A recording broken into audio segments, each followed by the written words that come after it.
So I got up and I just started jogging, kept jogging. And the word failure kept coming across my forehead. Like, why I keep hearing failure, failure, failure? First and foremost, I'm praying last night. I'm asking God for help, and the only word that he shows me is failure. Kearney Jr. was well respected in the community. He was seen as a good person and a father figure that young boys could look up to for guidance. But as it turned out, this was only a mask that would fall off one day when he went into a murderous rage and killed a beloved nurse who had dedicated her life to helping others. A chilling confession from a Metro Atlanta man tasked with leading our youth.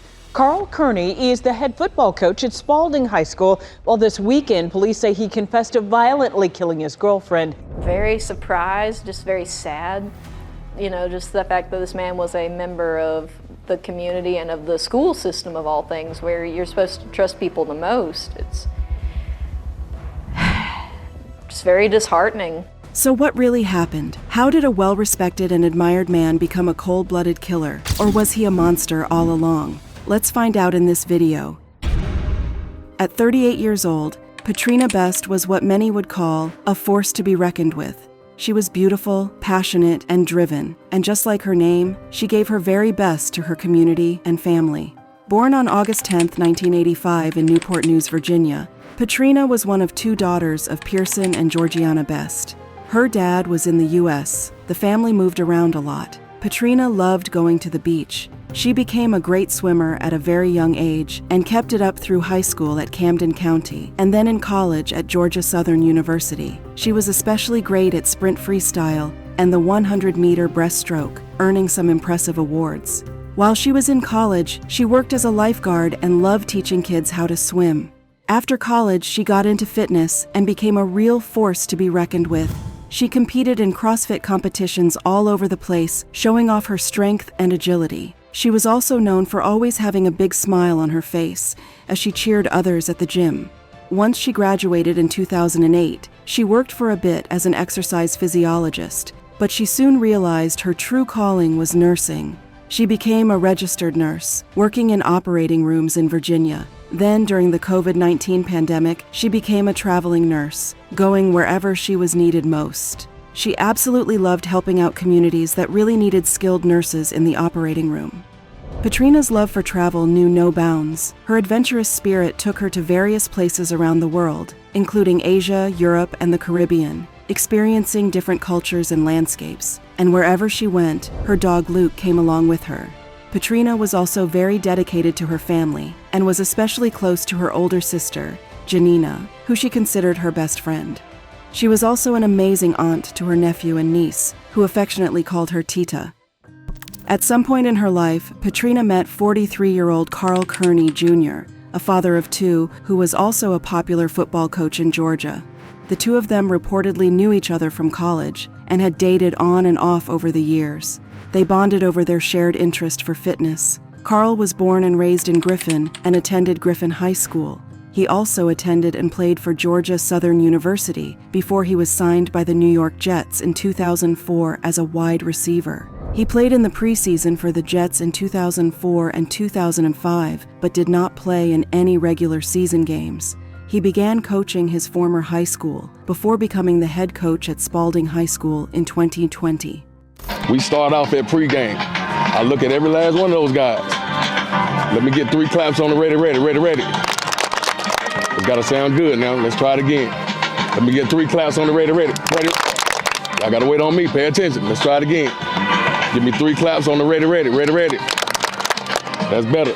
He became like a local hero when he led the team to its first regional title in 20 years. He got an award for Most Improved Team and was even named Coach of the Year in 2023.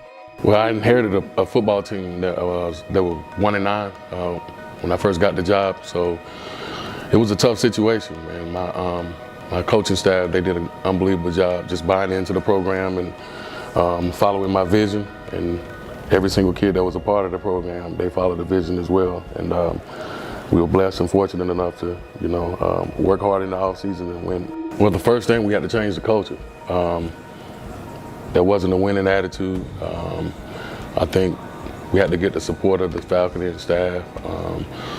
So in a nutshell, everybody had to understand we all had to put in and help, change the culture. I mean, of course, it starts in the classroom. If the kids don't excel academically in the classroom, they won't be eligible to play. We had the fastest turnaround for 4A, and that's how we were named the most improved team. I'm extremely honored to receive that award, but I want to actually thank my administration, the parents, all of my family and friends that have been, a huge part of what we've had.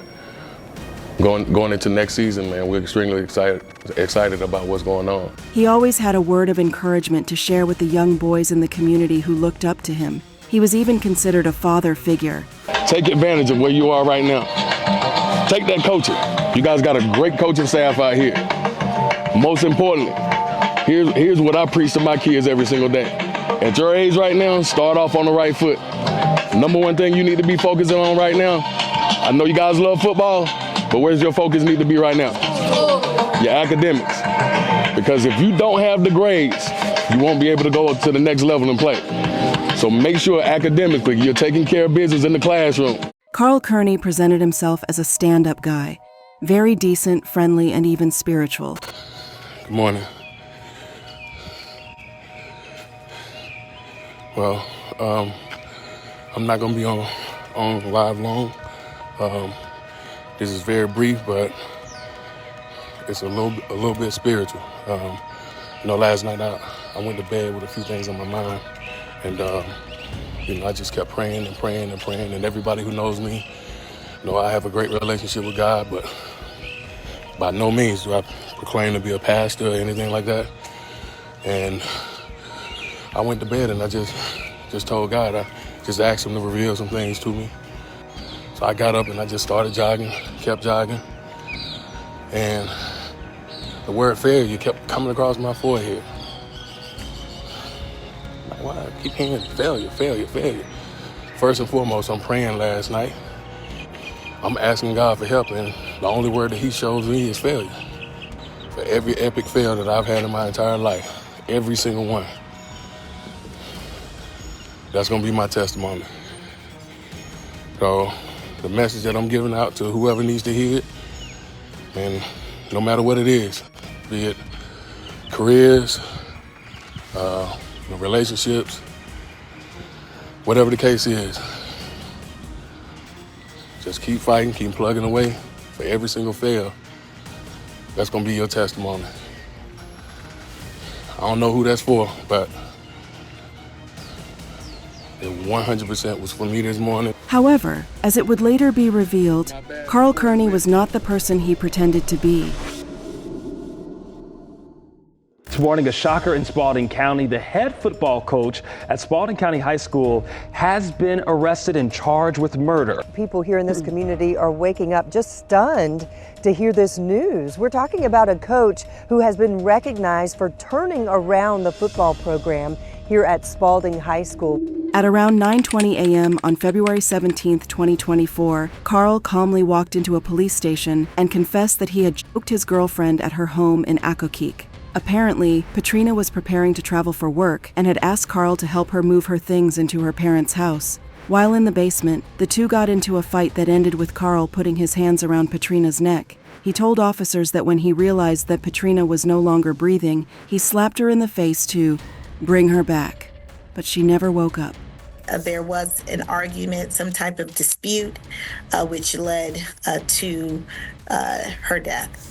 In a panic, Carl said that he took Patrina's car and drove to Virginia in an attempt to escape, but later realized that he would still be caught and decided to turn himself in to the police. He did come forward. He did admit to the wrongdoing. After the confession, several officers rushed over to Patrina's parents' home, hoping that she would still be alive and they could help her.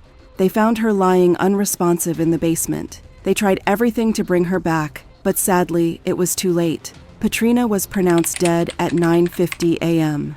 A chilling confession from a Metro Atlanta man tasked with leading our youth. Carl Kearney is the head football coach at Spalding High School. Well, this weekend, police say he confessed to violently killing his girlfriend. This is Carl Dennis Kearney Jr.'s mugshot taken Saturday after he was charged with first and second-degree murder. According to charging documents, Kearney, who turned 43 on Friday, told police he murdered his girlfriend inside this Accokeek house earlier Saturday, telling police he'd gotten into a fight and strangled Patrina Best in her parents' house on St. James Court. Patrina's parents were out of town when this happened, so you can imagine how they felt when they got a call telling them that their daughter had been murdered in their own home. That's a trauma that no parent should ever have to experience. The news of what Carl had done shook the entire community, with many struggling to understand how someone they liked and admired could be capable of doing something so vile. Carl Kearney Jr. is a well-liked football coach at Spalding High School, which is outside of Atlanta, Georgia. His students and football players there say that they are shocked at his arrest, as many consider him a father figure. Just a great coach, a great teacher, a great father. He always brought his kids around us. Just a great person, and he was very well loved by everybody. I am glad that he did go turn himself in. You know, he did the right thing by doing that. The memories that I have of Coach Kearney, this is nothing that I would ever expect to happen. Very surprised, just very sad. You know, just the fact that this man was a member of the community and of the school system of all things, where you're supposed to trust people the most. It's just very disheartening. Some expressed their concern for their children's safety, scared that someone capable of murder was even allowed to be near their children. It's concerning, especially when I have 4 small kids, so they're all in the community, and we don't live that far from the school. I think everyone was just very disturbed the fact that he was allowed access to children and kids and teenagers, you know, because of the circumstances. But no, this was a shock to the community. But there were still some others who tried to defend his actions, saying that he probably didn't mean to kill Patrina. I don't believe that, in my mind, that it was intentional. And even with that being said, I still see him as a stand-up guy for even turning himself in, because he's still teaching the guys to be men and accountable for their actions.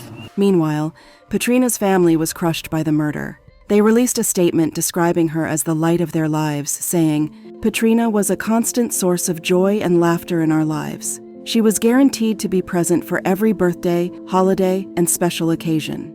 She was also deeply compassionate and caring. A few years ago, she put her career on pause for several months to care for her ailing grandmother after she suffered a stroke. She was a wonderful person in every regard. She was the light of our lives, and we will miss her dearly for the rest of our days." Patrina's best friend and sister also shared the devastating news on Facebook, writing, "It is with immense sadness that I share the passing of my sweet sister, Patrina. She was my whole world, my best friend from the very beginning. She was radiant and beautiful, inside and out. Her smile was so inviting and warm. I will miss it for the rest of my days. She was a master Scrabble player, the queen of swimming, and so strong and independent, just like her niece. She was the most loving Tita to Maya and Julius. Maya said, 'Maybe God needed her more. Maybe that is true, but I want her here with me so badly.' She was always there for me and our family. When our grandmother got sick, she dropped everything to move to Hawaii to help take care of her. That's just the kind of person she was. Phenomenal. She was the first one I'd call or text when I had any news to share, big or small. She gave me all the fashion advice. I'm sure I would have looked a mess on prom night and my wedding day without her. She knew all the picks at Trader Joe's and loved to find a good deal. She loved animals more than anyone I know, especially her sweet puppy Luke. We lived together for a whole year during the pandemic, and it was one of the best years of my life, despite the craziness going on around us. She kept us all laughing and brought so much joy. She was kind and thoughtful and all the things you could want from a sister, a true friend to all that knew her. And the lives she touched as a nurse are innumerable. I could go on and on about my incredible sister. She was taken from us far too soon, and I will carry her with me for the rest of my life. Rest in peace, my sweet, sweet sister. Please hold our family in your hearts and prayers as we learn to navigate this world without her.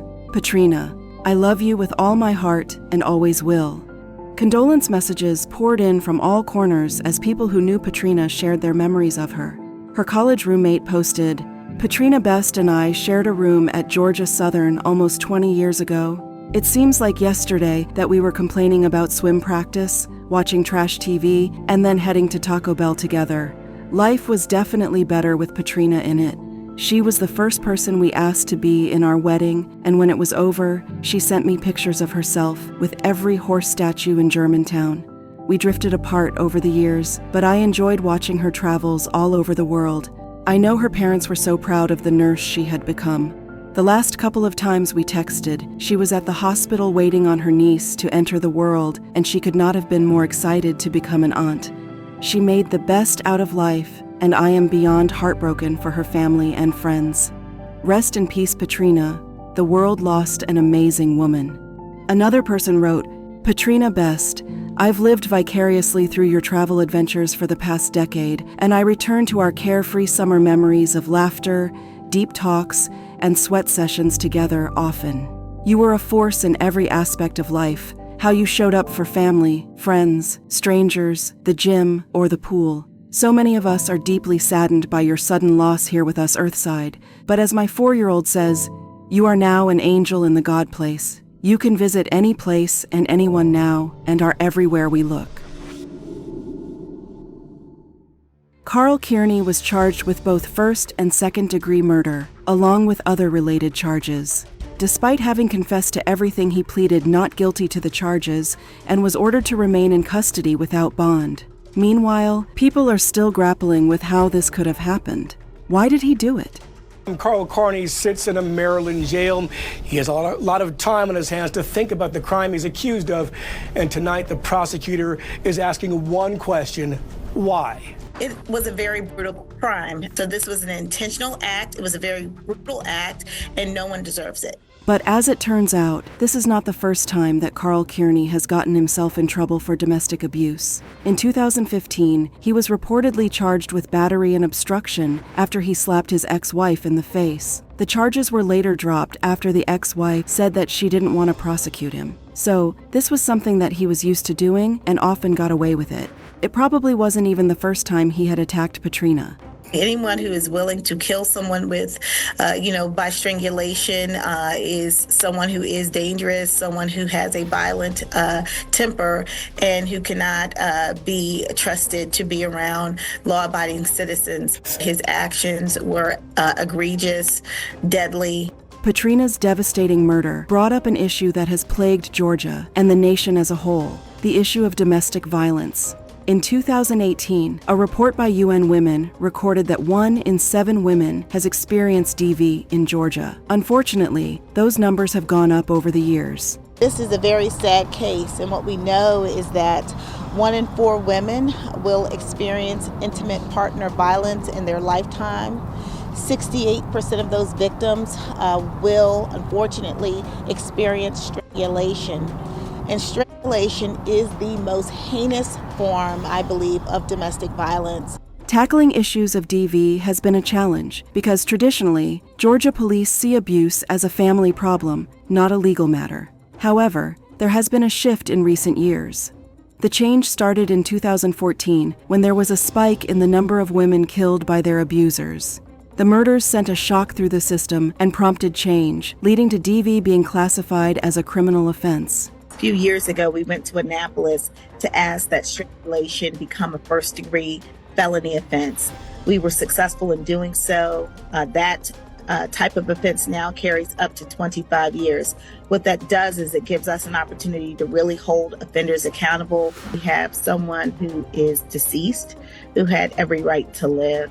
However, as the police investigate the circumstances into this case, as we consider all of the evidence, we will make the appropriate charging and potentially sentencing recommendations at the appropriate time. According to psychologists, strangulation is one of the leading causes of death in DV cases, and it usually indicates an increase in the severity of abuse as well as a higher risk of lethal violence. This means that the incident leading up to Patrina's death might not have been an isolated one. It's personal because you get to see the person eye to eye and you're close, but there's also a sense of dominance that's associated with it. Like, you literally have someone's life in your hands and you are constricting blood flow and oxygen. Essentially, you are in control of that person, and it's such a scary thing for any victim, and it happens a lot more than we think that it does. It could be that this was the first time that strangulation was used. I'm not discounting that, but there's no way that this is the one thing that ever happened between the two of them. I imagine more stuff has gone on, whatever their relationship might be.